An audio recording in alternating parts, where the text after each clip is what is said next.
today. The carbon backbone is delineated by the black axis. So I have 1, 2, 3, 4, 5, 6 carbons in my backbone. Okay? The yellow is hydrogen, is the color generally used for hydrogen or phosphorus, but there's really, we don't have a lot of phosphorus. So we're going to go with hydrogen. Okay? The blue is generally nitrogen, so I guess we can do that, it's fine, it's nitrogen, so we call it an H2 group. And the red is oxygen, so this is going to be an OH.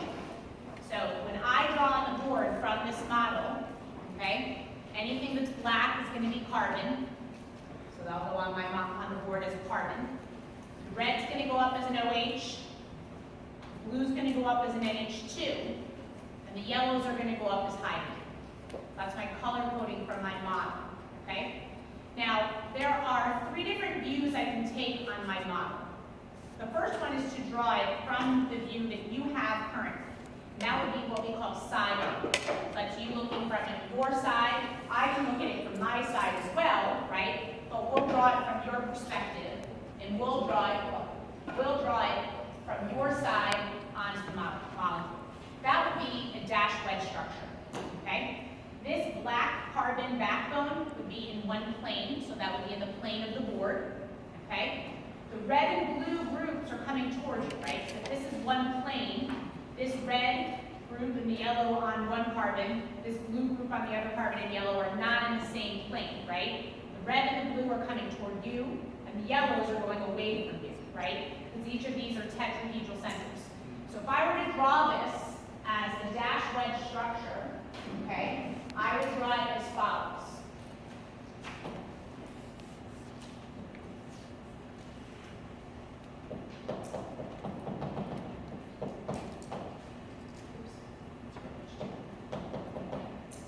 I'm just going to make this bar long first. A little bit more space. Okay? So that's what I would draw. Okay? You have a 6-carbon chain. This is exactly how they're attached. 1, 2, 3, 4, 5, 6, 6-carbon chain. Okay? We're off the 3rd carbon. There's an NH2 and a hydrogen that are delineated in the model that I need to put, because I'm taking my model, right, putting it right onto the board. So the NH2 is coming towards you, the hydrogen going away.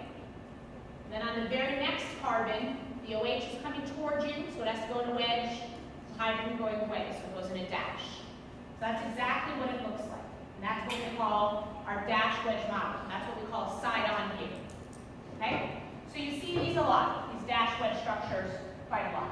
Okay? There are 2 other ways that we can look at this molecule. The next way is to do what's called an end-on view. Okay? So this would be an end-on view. So you can either look at it, so see how I turned it, right? You can either turn it, I'm turning the molecule so you can see it end on. You can either all get up, right, and line up and see it this way, right? Or I can turn the model, that makes it a little bit easier, right? So we can all see it end on. But you can either look from this side, correct? Or there's nothing to stop me, because there's 2 ends, from looking from this side. Everyone see what I mean? Okay. So in order to decide which one we do, with Newman projections, there's a way that we show that. This is what we're going to draw, the end-on view. So this is what we call a side-on view. This is a dash wedge.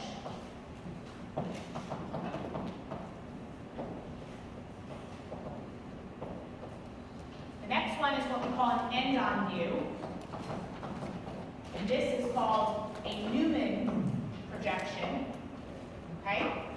We can either do, so there's going to be a front carbon, so as I turn it, right, there's 1 carbon that's in the front. And that front carbon is given the first carbon of what I would say the Newman projection is. So say I number this backbone, it's going to be 1, 2, 3, 4, 5, 6. This is actually not the right number, so I can't, that's going to drive me crazy, sorry. So it'd be 1, 2, I was just going to do it left to right, but I cannot do it. I'm incapable.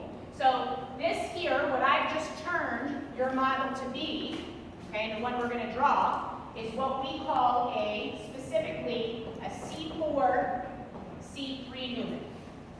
A Newman is drawn down singular bond, so between two adjacent carbons. And the two adjacent carbons I'm focused on right now are between C4 and C3. So I turned it such that C4 is your front carbon. That's how I turned your molecule. So C4 is your front carbon. I could have turned it so C3 is your front carbon. I just have to choose one to do, right? So I'm choosing right now to do C4 as your front carbon. Is everyone with me? Okay. Now, you might think of a variety of ways to draw it, which would be great. Some of you might have some pretty good artistic talent. But the diagram is already set in stone. So you got to draw the diagram the way that it's set in stone. So the way that it is as follows. There's a circle. The circle represents the bonding density, the electron density down the carbon bond you're looking at. So it's down C4, C3. And this bond, right, really has a girth of electron density around it. And that circle is to represent that electron density. Right in the center of that circle is a dot. And that dot is the front carbon. So in our case, it's C4. It's that front carbon. Now from that front carbon, you can see every single bond, okay, that is coming from that front carbon out to the substituent. Which means you can see, going to the top right, that there's the blue bond, or the NH2 group. And you can see, going to the top left, that there's a bond to the yellow group, which we know is a hydrogen. And you know, going directly down, there's a bond to what is a 2-carbon chain, which we write out totally. It's a 2-carbon chain, which I know has to be CH2, CH3. Okay, CH2, CH3. And this is always how it is, okay? Because you can't change what you see, right? This is exactly what you see. Now, along the back carbon, or on thinking about the back carbon, first of all, you never see the exact carbons. You're always looking right down this bond, so you never directly see that back carbon. Nor are you going to see all the bonds starting from that back carbon, right? Because there's electron density. So all you see are the electron density, or the constituents popping up in the back. So this is a hydrogen popping up in the back to the left. This is an OH popping up in the back to the right. And this is another CH2, CH3 that's going down on the back carbon. So you're never going to see the bonds to them. They can't come right from the center here because you don't see the back carbon. They just sort of stick out of the electron density cloud that's representative of the bond. So I can say there's an OH to the top right, an H to the top left, and a CH2, CH3 that's coming down. Okay? And this is the way the diagram is set. It's set to have that circle with the dot in the front that's representing your front carbon. Your front carbon you always know, because it'll be written, right? Draw the C4, C3 Newman, so you know C4 is your front carbon. Is everyone with me? Yes. So this is 1, 2, so this was 1, 2, 3, 4, 5, 6, and I turned it so this is C4 and this is C3. C4, C3. Okay? Now, why did you number it wrong? Because I know that alcohols take priority over amines. You don't know that yet. Yeah. Okay. All right. So you should be able to draw that without a model. So let me tell you how you would have done it without a model. Okay? You should be able to take this exact dash wedge structure and be able to get this exact Newman projection. This exact Newman projection is actually the exact conformer. Okay, so that means the exact three-dimensional arrangement represented by this dash wedge. Okay? All right.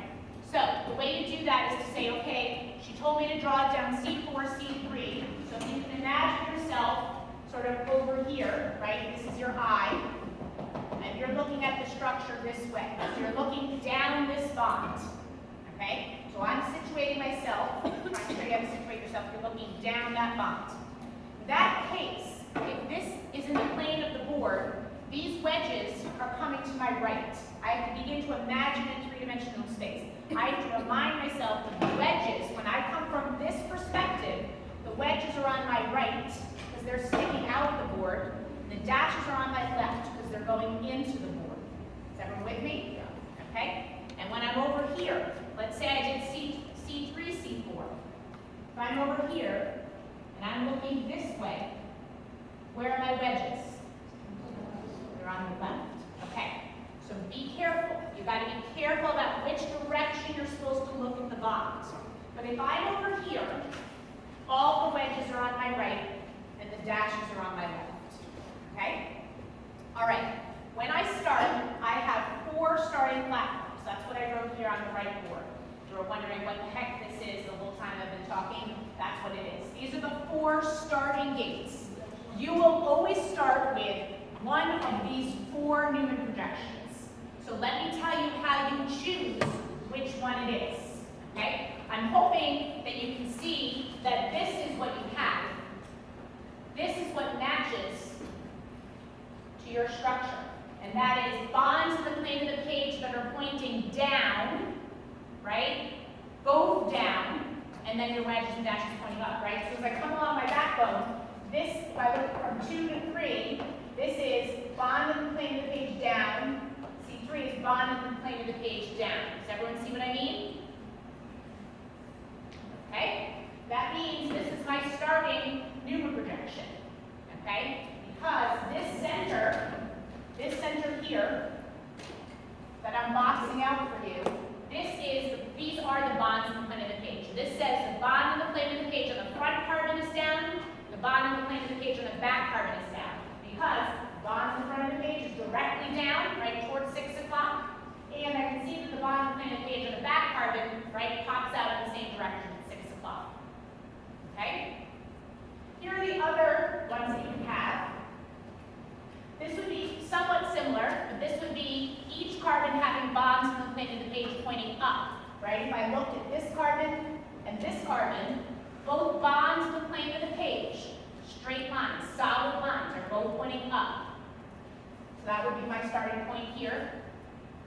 And then I can have 2 what we call staggered, and I'll talk about this in a minute. This would be the bond in the plane of the page at C2 pointing up, and the bond in the plane of the page at C3 pointing down, right? The bond in the plane of the page, front carbon, C2, as up. The bond in the plane of the page, the back carbon, down. Okay? This is really a requirement. You have to know what starting Newman projection you have. Because you have to get the right starting point in order to get anything else done. So if you have any trouble with that, you need to come up, we need to go over this example a few more times until it clicks for you. Okay? After I've done that, okay, I draw now my starting Newman, which was this guy right here, and I put what is attached to the bottom of the plane of the page. Attached to the bottom of the plane of the page is the CH2, CH3 on the front carbon, and the CH2, CH3 on the back carbon, right? All my wedges going on the right, and my dashes going on the left. Okay? So you have to be able to draw what we call an exact conformer. You need to be able to take a dash wedge structure and draw an exact Newman. They're 1 for 1. Yes? Are dashes always going to be hydrogen or no? No. Okay. No, they can be lots of different things. In my example, they are. Yes? How did you pick the C4 to be the direction that you? Because I'm going left to right. I think it's easier to teach you guys left to right, to force you to go right to left. Sometimes we do. But I could have certainly chosen 3C4. I'm going left to right. Okay? Yeah? For Newman projections, the bond is always a single bond? Yes, you can. Typically, Newman projections are for sp3 centers. So those are our all carbon-carbon single bonds. They actually modify them sometimes. Like if you look at protein backbone, they actually have different. Do you ever like look at proteins and they have different phi-psi angles? So you can make alpha helices or beta sheets. And in some cases, they do modify the Newman to use an sp2 carbon in there. They look kind of ugly. More often than not, they're for single bonds. Okay, great. So this is what we call conformer. This is one orientation of these substituents on each carbon with respect to one another in 3-dimensional space. Okay? Now, this bond that I've kept pretty static, this bond, C4, C3, is fully rotating, right? It's constantly moving. It has a dynamic associated with it in this So we don't always stay in this orientation. We don't always have this conformer where the two hydrogens, right, are right next to one another in physical space, and the NH2 and the OH are, and the two ethyls are, right? Sometimes they can be in different orientations in space. For any straight chain, there are 6 conformers that we stop at in physical space, and we represent them by 60-degree dihedral angle rotations as we move through. So I'll show you what I mean. As I take this structure here that I had, okay, so this structure here that I had, what I do is I rotate the bond to 60 degrees. I generally rotate the back carbon. You can rotate the front carbon. I just generally rotate the back carbon. You can rotate both carbons. That's trouble, because then you start to get identical things and you don't recognize them as identical. So you either have to make a choice. You rotate the front carbon or you rotate the back carbon. Don't rotate them, okay? So if I rotate the back carbon 60 degrees, this is where I am. This is a 60-degree rotation, okay? So I just did that with the model, but I can do that on the page by keeping the front carbon just as I see it in my initial Newman projection, and then rotating everything on the back carbon 60 degrees. That would put that here, the OH here. That would put the ethyl right here, here. And that would put the hydrogen here, okay? And I can keep going through, round and round and round, and I am going to in a minute. But I'm going to stop here for just a minute, because these two Newman projections look very different from one another, right? The first one, this guy here, is what we call an eclipsed conformer. And this one here is what we call a staggered conformer. And as I rotate 60 degrees, I flip. Eclipse, staggered, eclipse, staggered, eclipse, staggered. Okay? Keep rotating around. It goes eclipse, staggered, eclipse, staggered. We're going to keep going here in a minute. You'll see that. All right? Now, the deal is that this guy, all eclipsed are less stable than staggers. All eclipsed are less stable than staggers. Okay? This structure, the eclipse structure, has what we call eclipsing interactions.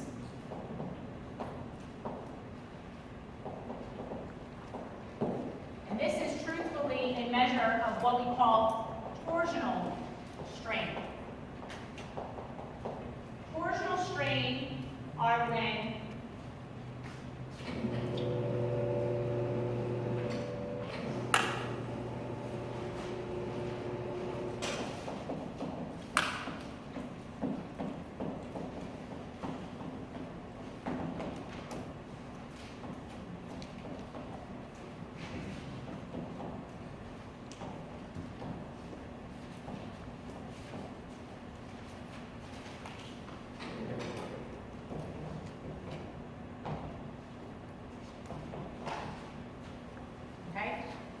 two substituents on adjacent carbons, two groups on adjacent carbons, are literally in the same plane, right? These two hydrogens here are in the same plane, right? If I got a piece of paper out, right, this is the same plane. This amino group and this OH are in the same plane. These two ethyl groups are in the same plane, all right? What that means is their bonding electron densities are clinking, okay, because they're in the same plane. And as these groups get bigger, these electron density clouds get big and they begin to clink as well, right? So these two hydrogens, this is some measure of torsional strain for sure, but hydrogens are really tiny. So really it's only the bonding electron densities that are affected. They don't really have big clouds. But man, these two ethyl groups, right, they have huge electron density clouds.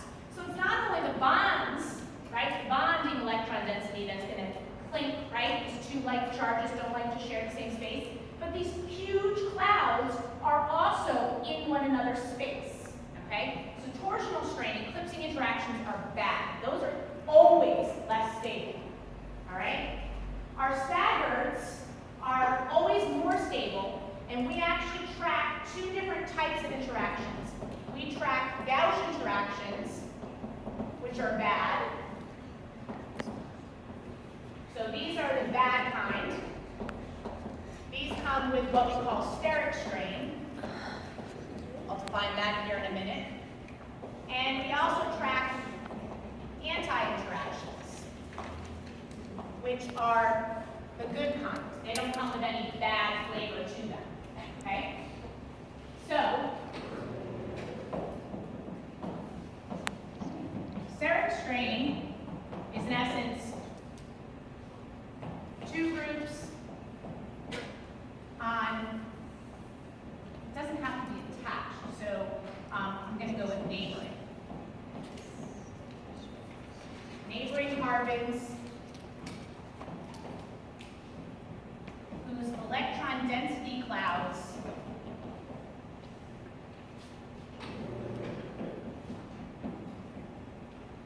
are too close for comfort. That's what I say.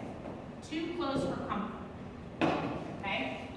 So in this case, as I came around and I rotated my back carbon 60 degrees, okay, 60 degrees, okay? This is what I have, this is my model. This ethyl group and this ethyl group here, front carbon ethyl group, back carbon ethyl group, these guys are 60 degrees offset.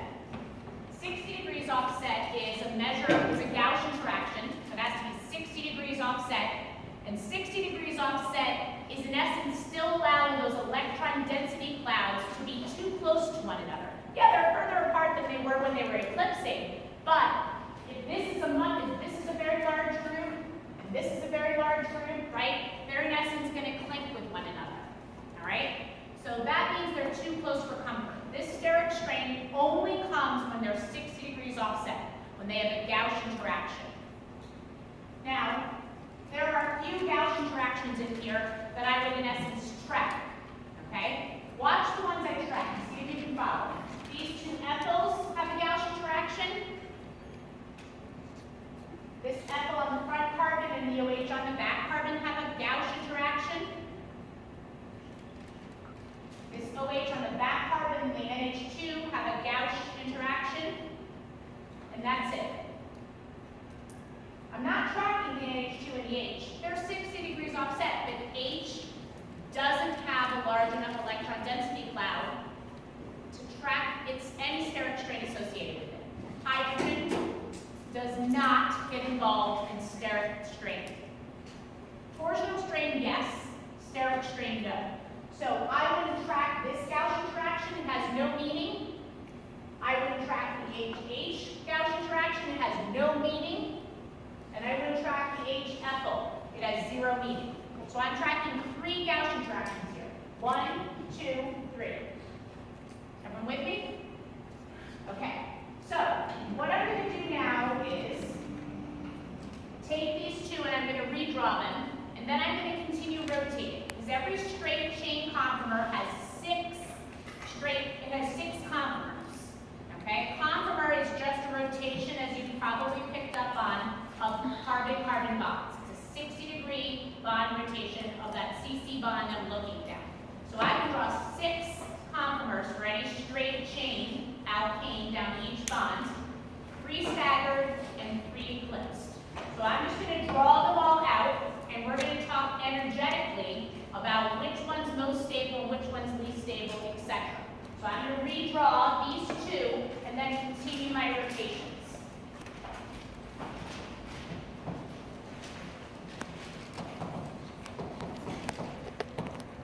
I'm moving and I'm making